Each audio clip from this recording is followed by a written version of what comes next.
That may be the greatest catch I've ever seen in my life. Okay, guys, I understand. Not many people are used to watching videos where we are diving this deep. I mean, we are scraping the very bottom of the barrel here. Now, if y'all play on any of the Flock Patreon leagues, y'all know that we go extremely deep in those leagues. Literally every startup that we've had this offseason is 35 rounds. So you're sitting there, and by the time you get to round 23, I mean, you're looking at the player pool and you're going, how the hell are we going through 12 more rounds of this? How are we ever going to be able to fill these rosters? And you have to be comfortable at the very end of those drafts by going through and trying to scrape the bottom of the barrel, by trying to just find that one diamond like a James Robinson, like a Myles Gaskin, like someone that can actually come out and help you through the course of the season. So what I want to be doing here is I want to be covering some forgotten running backs, some guys that are going the majority of the time after round 20 in your Dynasty startup draft. So depending on your league format, if you're playing in a 10-man league, if you're playing in a league that doesn't necessarily have a very deep bench, maybe some of these are even waiver wire options for you, but let's talk about them. And of course, before we get into the video, go down there, drop a like, leave a comment letting me know if you have any hope at all for any of these guys, or if you have a different running back that you have in mind as that extremely deep dive. And also subscribe to the channel. We are closing in on 6,000 subscribers. That is absolutely massive. But what is even bigger is we almost have 400 people supporting the flock over there on Patreon.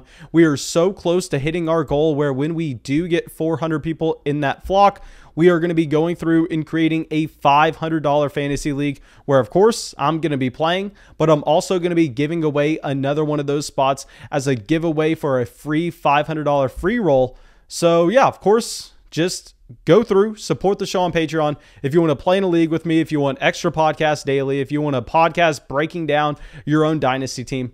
But that's it. Let's dive into this. And the first running back we are going to be talking about is Keyshawn Vaughn.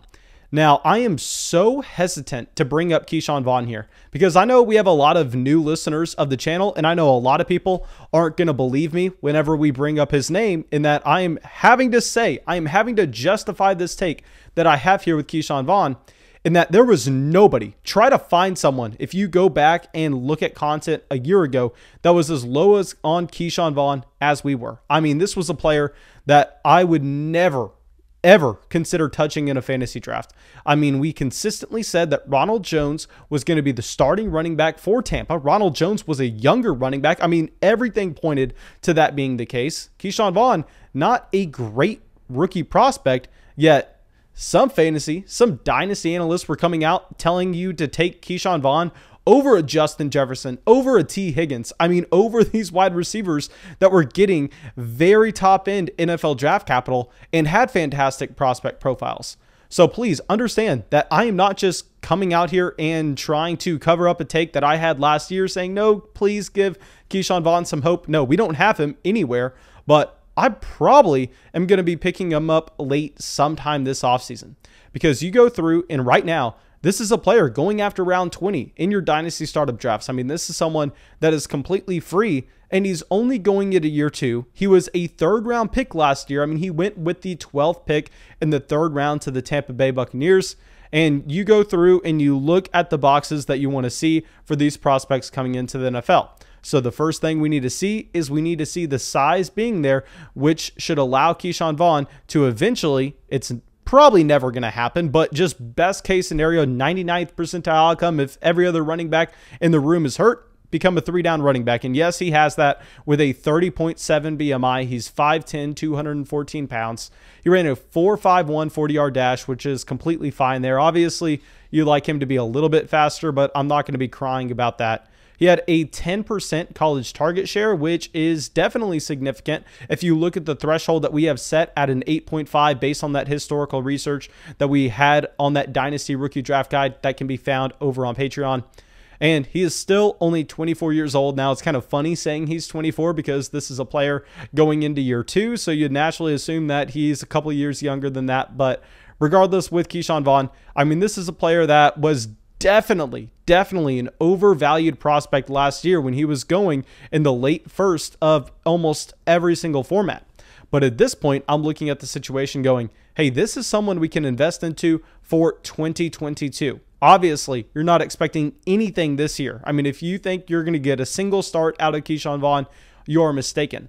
But you go through this backfield and you're like, okay, well, obviously, he's not getting anything this year, but Giovanni Bernard on a one-year deal. Ronald Jones, the last year of his rookie contract is this season.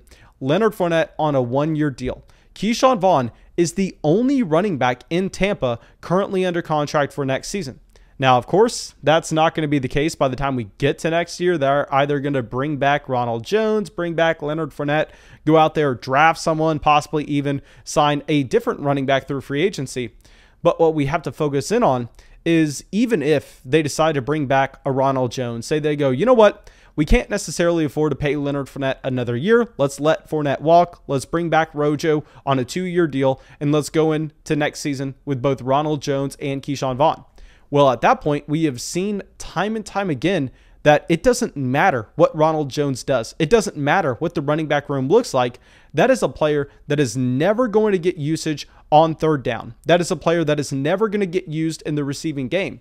And we know that Keyshawn Vaughn, based on his college target share and based on the limited role that he had in his rookie season, that is someone that will get used on third down if need be. So you can see it in the realm of outcomes where Keyshawn Vaughn is all of a sudden the pass-catching running back for a Tom Brady offense in 2022. And he does have the profile where if he was playing alongside Ronald Jones and you saw Ronald Jones' injury, Keyshawn Vaughn could jump up to potentially be a 3-down running back.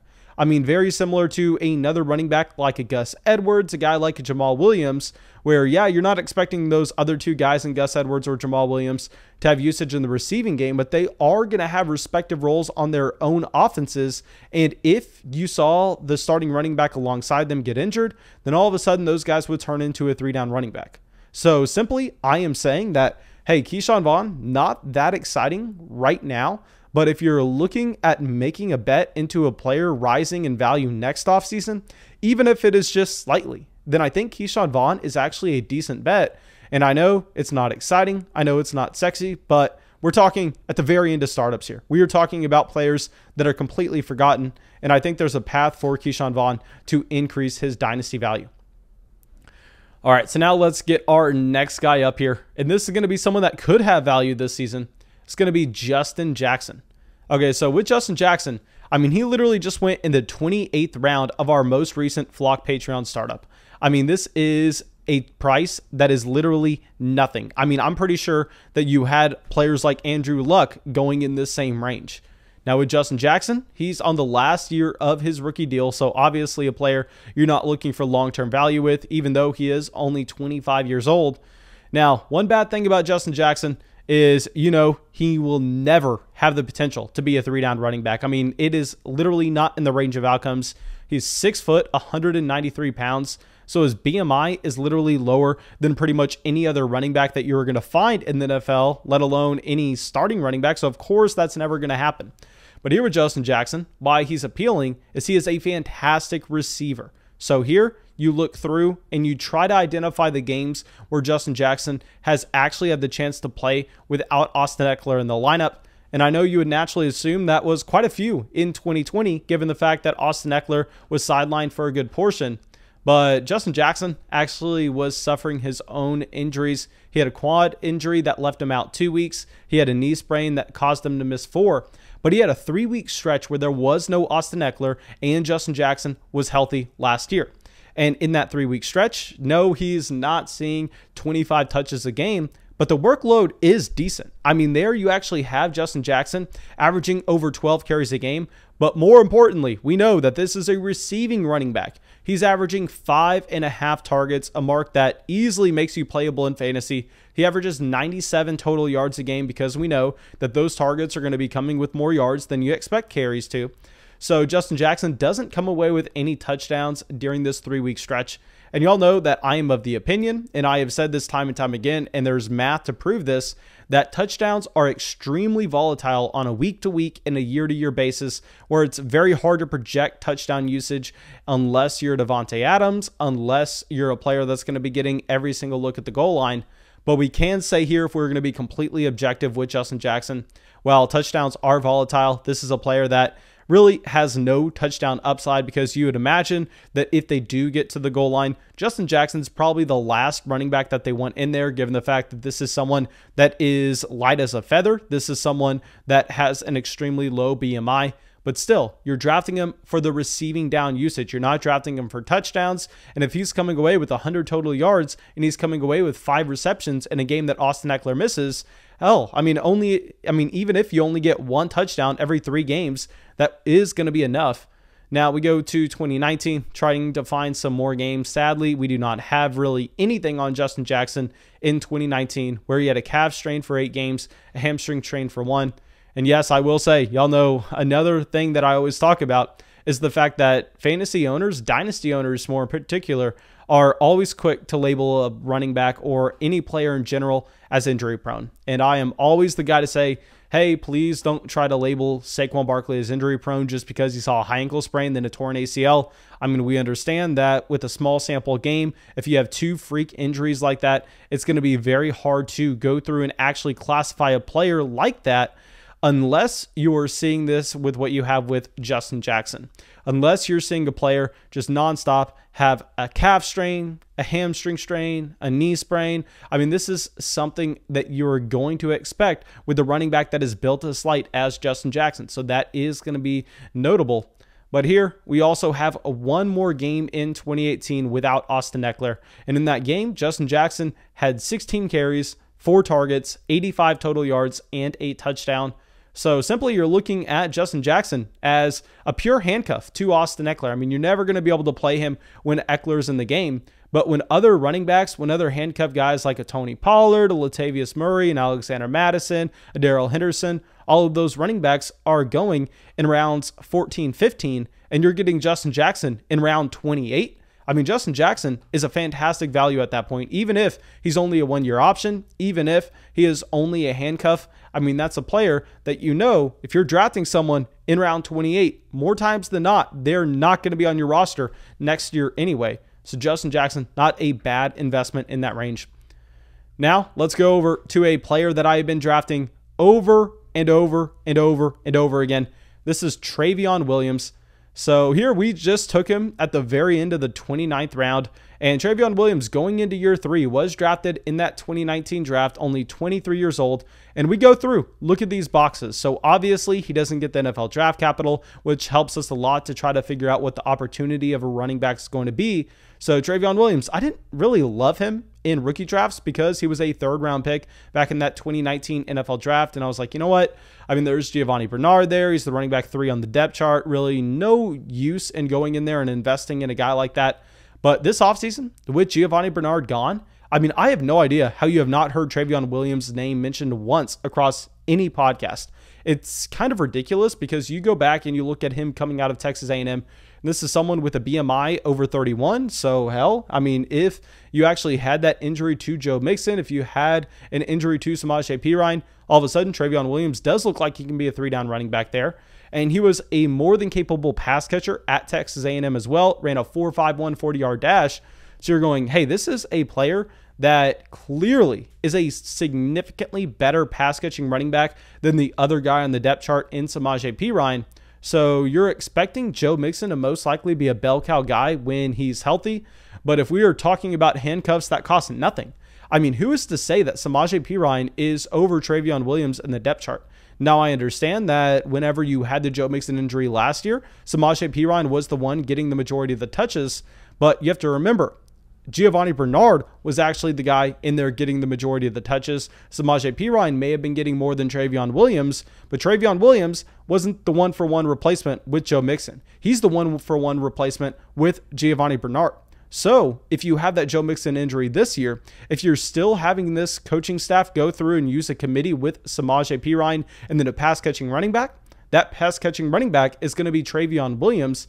And that's why, I mean, he's literally free. I'm sure in the majority of your leagues, he's on the waiver wire. I think he's easily worth a pickup. I mean, a 23-year-old running back that is only 1 injury away in what should be one of the best offenses in the NFL. I mean, that's someone that I want to roster nearly everywhere.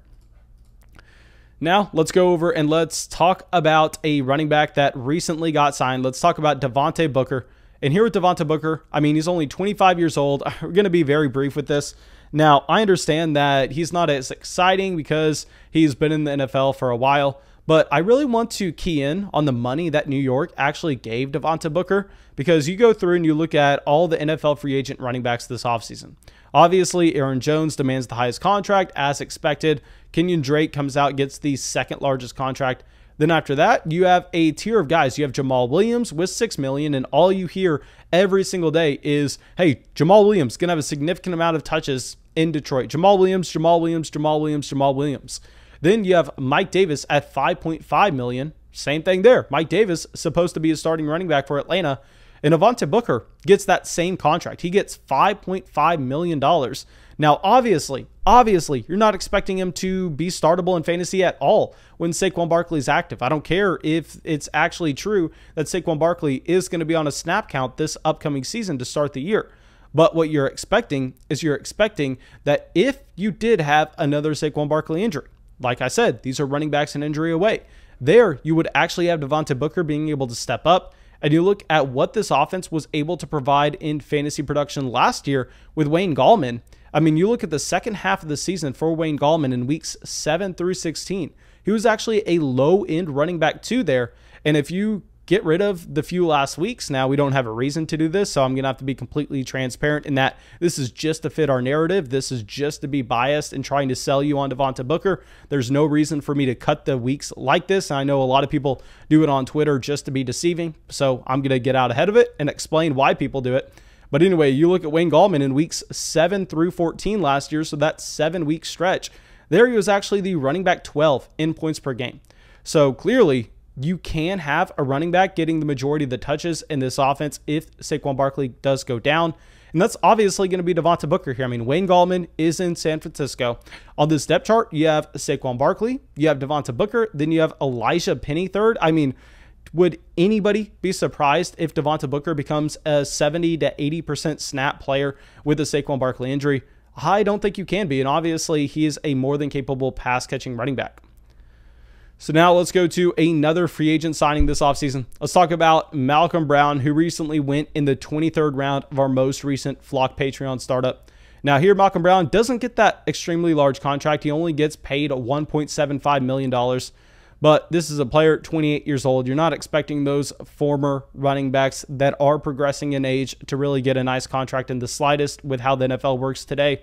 Now, with Malcom Brown, the number one thing that you have to look at is the fact that he decided to go to the University of Texas way back when he was a child. So you understand that this is a man with great decision-making. You understand that this is someone that is most likely going to be able to pick the right hole the significant amount of time just because, I mean, he's proved it. He's going to make the right decision. But all jokes aside, I mean, this is someone that has shown that he's a pass-catching running back in the NFL based on what we saw in 2020, where there he averaged 6 carries a game, 2 targets a game, 36 total yards a game. He actually had 4 weeks with over 10 points. Now, I will say a lot of people are going to be saying, but Mason, blah, blah, blah. Why does that matter? And it matters because he never had this opportunity to be the full-time starting running back in LA. I mean, there were 0 total games played where both Darrell Henderson and Cam Akers missed time.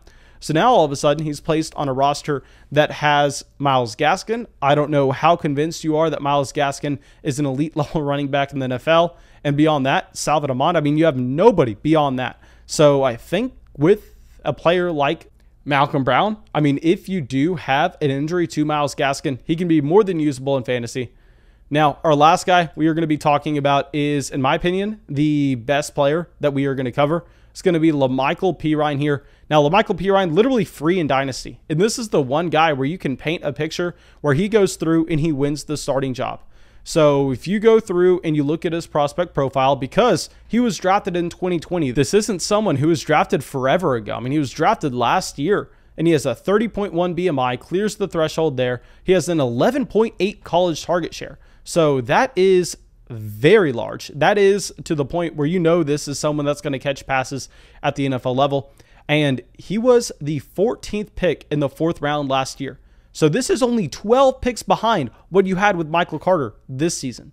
So I know that this is a new coaching staff in New York, but still the team investment is very similar. And if you go through this depth chart right now, I mean, you have a 28-year-old Tevin Coleman who's only getting paid $1.1 million. You have a Ty Johnson. For whatever reason, Ty Johnson has been seeing a significant amount of buzz lately. Well, Ty Johnson was drafted in the 6th round way back in 2019, and he actually underproduced compared to Lamical Perine and Lamical Perine's rookie season last year. Then you have Carter Jr., who obviously is the favorite to win the job and obviously going to be significantly more expensive in fantasy leagues, who was drafted with the 2nd pick in the 4th round last year. And you have Lamical Perine here, who is literally free. I know he only averaged 5 points per game as a rookie, but he was a rookie. It was one of the worst situations in the NFL. And now you can sell yourself on the fact that Lamical Perine, if you put them up one by one with Michael Carter, I mean, they are not that different as prospects.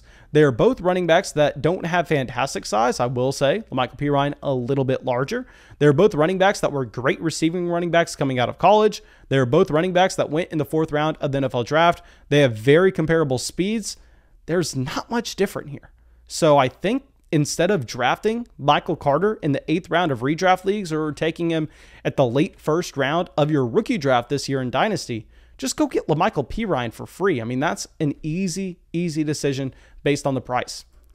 Now, thank you, my dudes. I really hope y'all enjoyed this video. And of course, go down there, drop a like, leave a comment, subscribe to the channel. It helps us out a ton. And I'll see y'all with the video tomorrow. Thank you to everybody supporting the show. We got some new members of the flock in Robert, Caden, Matt, Robbie, Dan, John, Ziggy, Blake, Oliver, and Devin. Thank you, my dudes.